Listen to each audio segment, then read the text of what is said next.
Climate ரொம்ப மாற்றமா இருக்குங்க ஃப்ரெண்ட்ஸ். 2 நாளா வெயிலே பார்க்க முடிய மாட்டேங்குது. அப்படி மூடி போய் இருக்குது. ஆனா, அ காத்து இல்ல. ஆனா நல்லா குளிரு. ஜில்லுன்னு இருக்குது. எப்ப பார்த்தாலும் அதே நிலைமையில தான் இருக்குது. நான் இன்னைக்கு வாய்ஸ் குடுத்துட்டு இருக்கேன். நேத்தைக்கும் அதே மாரி தான் இருந்துச்சு. இன்னைக்கும் 1, 2 டைம் லைட்டா வெயில் அடிச்சுட்டு போகும். அவ்வளோதான். அது சுள்ளுன்னு அடிக்கிறது இல்ல. லைட்டா வரும். கொஞ்சம் நிழல் மாதிரி வந்துட்டு போயிரும். இந்த மார்னிங் குளோரி நான் லேட்டா தான் தண்ணி ஊத்த போனேன். அதனால தான் இது விரிஞ்சிருக்கிறத என்னால பார்க்க முடிஞ்சிருச்சு. ஏன்னா, வெயில் வரல இல்லையா? அதனால அது விரிஞ்சு நெறைய நேரம் நின்னுச்சு. இந்த மார்னிங் குளோரிய பொறுத்த அளவு காலையிலே விரிஞ்சுகிட்டு ஒரு 10 மணி 9:30 மணிக்கெல்லாம் வெயில் வரக்கூடிய டைம் வாடிருங்க.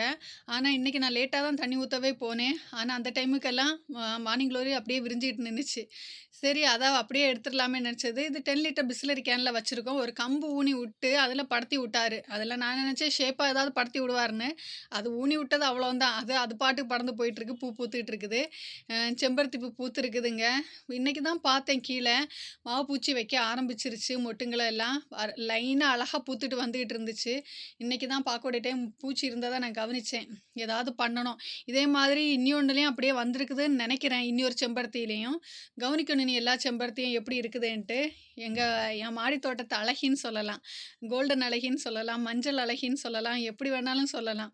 "நீ விதையே போட வேணாம். நான் உனக்கு நானா விழுந்து, நானா வளர்ந்து உனக்கு பூ குடுத்துக்கிட்டே இருப்பேன்னு" சொல்ற மாதிரி, அவங்க பாட்டுக்கு விதை விழுவாங்க. அவங்க பாட்டுக்கு வளருவாங்க.